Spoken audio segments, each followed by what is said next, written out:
जॉन्ग कह रहे थे, ओ ये तो काफी स्ट्रिक्ट पनिशमेंट है। ठीक है, जो तीनों नहीं आए हैं उनके साथ यही रूल्स अप्लाई करो। ब्लैक रॉक टीम के लोग आपस में एक दूसरे को देख रहे थे, क्योंकि इन्वेस्टिगेशन टीम के रूल के मुताबिक अगर किसी को 2 बार ये वार्निंग मिल जाती है तो उसे इन्वेस्टिगेशन टीम से बाहर निकाल दिया जाएगा। और जॉन्ग पहले दिन ही ये रूल को इन्फोर्स कर रहा है। बेली चैंकिंग भी सीरियस होते हुए कह रहे थे, समझ गया कैप्टन, रूल्स तो रूल्स होते हैं, मिलिट्री लॉ सभी के लिए बराबर है। तभी एक अचानक एरोगेंट साउंड सुनाई दी, ओए बताओ तो सही, लेट कौन हो गया। एक बंदा जो सबसे आगे था वह कह रहा था, ओए तू ही है ना वो क्योस। ये नाम तो बड़ी बेकार सा देसी फील देता है। अगर कम से कम लीडर बनना चाहता है तो कम से कम बेसिक चीजें तो सही कर। हर बात में वार्निंग देने से कोई लीडर नहीं बन जाता है। जॉन्ग अपनी जगह से हिले भी नहीं और वह कह रहे थे, बेली चैंकिंग रूल्स को फॉलो करो, ये तीनों लेट आए हैं। तीनों के चेहरे एकदम सीरियस हो गए। उन्हें तो यकीन नहीं हो रहा था उन्हें एकदम इग्नोर मार दिया जाएगा।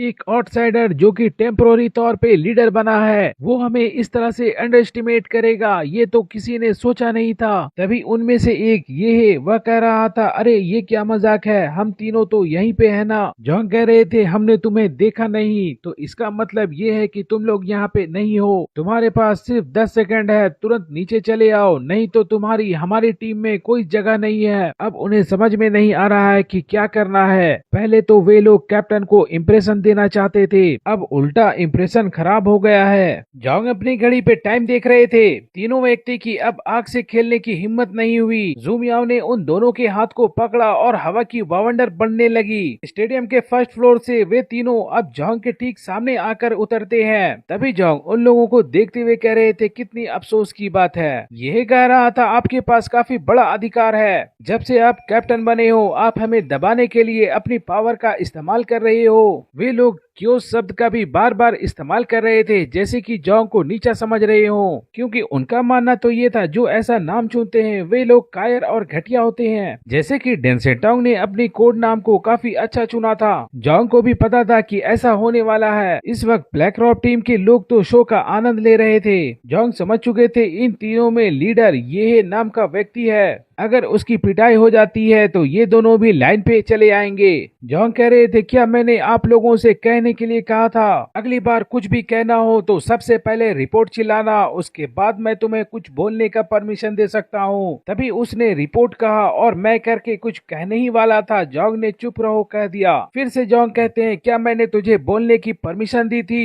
ये का पेशेंस टूट गया। वह कह रहा था, मैं इस इन्वेस्टिगेशन टीम का मेंबर नहीं बनना चाहता। इस टीम में कोई खास बात नहीं है जिस टीम में ऐसा कैप्टन हो। तभी जॉन्ग कह रहे थे, अगर आप हमारी टीम का मेंबर नहीं रहना चाहते तो अब आप यहाँ से जा सकते हो। मैं कमांडर जूजेंग को कहकर यानयून गार्ड्स में से कुछ बढ़िया टीम मेंबर्स को अपनी टीम में बुला लूंगा। जूम याओ और लू येंगहाओ के चेहरे बदल गए। ज्यादा आवेगी मत बनो, अगर तुम यहाँ से चले गए तो तुम उसके जाल में फंस जाओगे। अगर हमें जाना भी पड़े तो हम इस तरह से कायरतापूर्ण तरीके से नहीं जा सकते, नहीं तो ये सेलेस्टियल टीम के लिए काफी अपमानजनक बात होगी। और हालांकि देखा जाए तो ये का फैमिली बैकग्राउंड ज्यादा गरीब नहीं था, लेकिन जूम याओ और लू येंगहाओ के लिए वैसा नहीं था। अगर वे लोग इन्वेस्टिगेशन टीम को छोड़ देते हैं तो उनके लिए काफी दिक्कतें हो सकती हैं। तभी ये कह रहा था, तो ठीक है आप टेंगो टीम के कैप्टन हो ना, चलो मैं देखता हूँ तुम कैप्टन बनने के लायक हो या नहीं। तभी जॉन्ग कह रहे थे, तो आपको ये बताने की जरूरत नहीं है मैं इस लायक हूँ या नहीं। आप खुद को क्या समझते हो, तुम्हें अपने शब्दों से जीतने की कोशिश करना बंद कर देना चाहिए। यह बता रहा था, इन्वेस्टिगेशन टीम के रूल्स एंड रेगुलेशन में ऐसा है कि अगर कोई टीम मेंबर अपने कैप्टन को चैलेंज करना चाहता है तो कैप्टन को चैलेंज एक्सेप्ट करनी पड़ती है। अगर वो इस चैलेंज में फेल हो जाता है तो उसे अपने कैप्टन की पोस्ट को छोड़नी पड़ती है। इस चैलेंज को रिजेक्ट नहीं किया जा सकता, क्योंकि मैं भी एक टेंगो टीम का मेंबर हूँ। वह मुस्कुराते हुए कह रहा था, मेरी चैलेंज को एक्सेप्ट करो क्योस। जॉन्ग सोच रहे थे, क्या बड़े शहरों के लोग इस तरह से मूर्ख हो जाते हैं। और वह कह रहे थे, क्या तुम मुझसे लड़ना चाहते हो। ये कह रहा था, मैं आपसे अकेले नहीं लड़ना चाहता,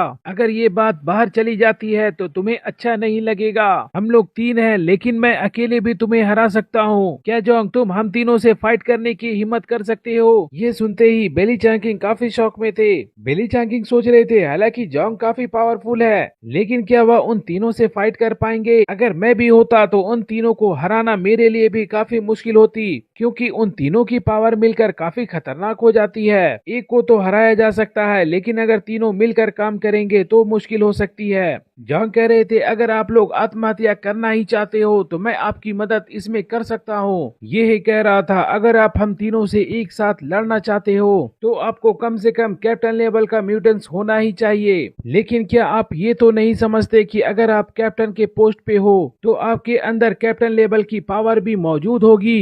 जोंग कह रहे थे बाकी सभी लोग यहाँ से दूर चले जाएं और कह रहे थे मेरा वक्त काफी कीमती है, मैं बैटल एरिना में जाने में वक्त नहीं बर्बाद करना चाहता, इसलिए यहीं पे फाइट स्टार्ट करो, जल्दी खत्म करो ताकि मैं अपना काम निपटा सकूं। जोंग इस फाइट को ज्यादा सीरियस नहीं ले रहे थे।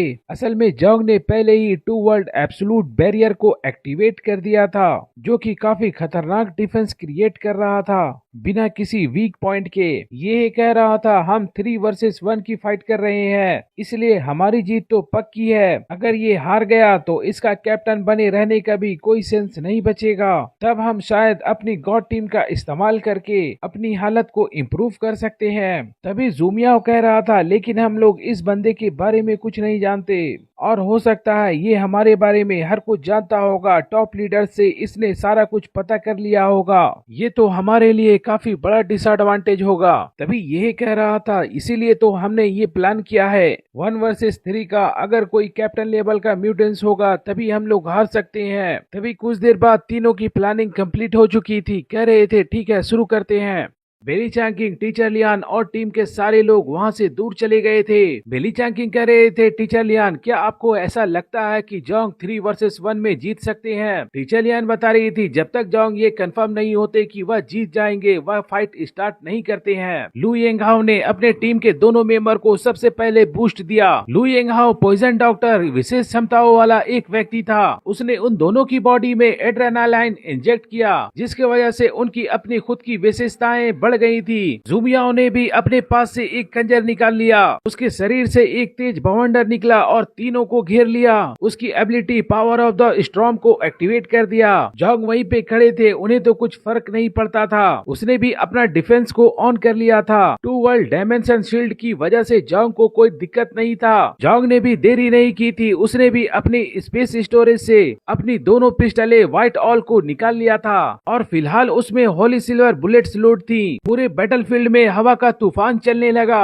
हवा की बहाव काफी तेज थी, जिसकी वजह से कुछ स्पष्ट क्लियर नजर नहीं आ रहा था। स्टॉर्म का फायदा उठाते हुए ज़ूमियाओ ने ठीक जोंग के पीछे चले आए। हालांकि जोंग को भी पता था कि हमारे पीछे वह आ गया है, लेकिन जोंग भी नहीं हिल रहे थे। वह मुस्कुराते हुए कह रहा था इट्स ओवर, अब तुम नहीं बचोगे। वह अपने खंजर से ठीक जोंग के पीछे अटैक करना चाहता था और जैसे ही उसने अपने खंजर से उसके पीठ पे वार किया, लेकिन वहाँ पे कटने की कोई साउंड नहीं आई। उसे ऐसा लगा कि वह किसी खाली स्थान पे अपनी डैगर को घुमा रहा हो। अचानक उसके डैगर के साथ उसका हाथ भी किसी खाली स्थान पे चला गया। अब उसे डर लगने लगा, उसे ये एहसास होने लगा, उसके सिक्स सेंस बताने लगे कि अंदर जाने से मौत हो सकती है। अचानक जोंग ठीक उसके पीछे चले आए थे और कह रहे थे इसे कहते हैं अंत। उसके सर पे गन तान दी गई थी। तभी जोंग को ख्याल आया कि इसे जान से मारना नहीं है, नहीं तो इतनी नजदीक से सिल्वर बुलेट से भी उसकी जान चली जाती। इसीलिए जोंग ने ठीक बगल में फायर किया ताकि उसे ये एहसास हो जाए कि जोंग ने उसे बख्श दिया है, नहीं तो आज वह मारा जाता।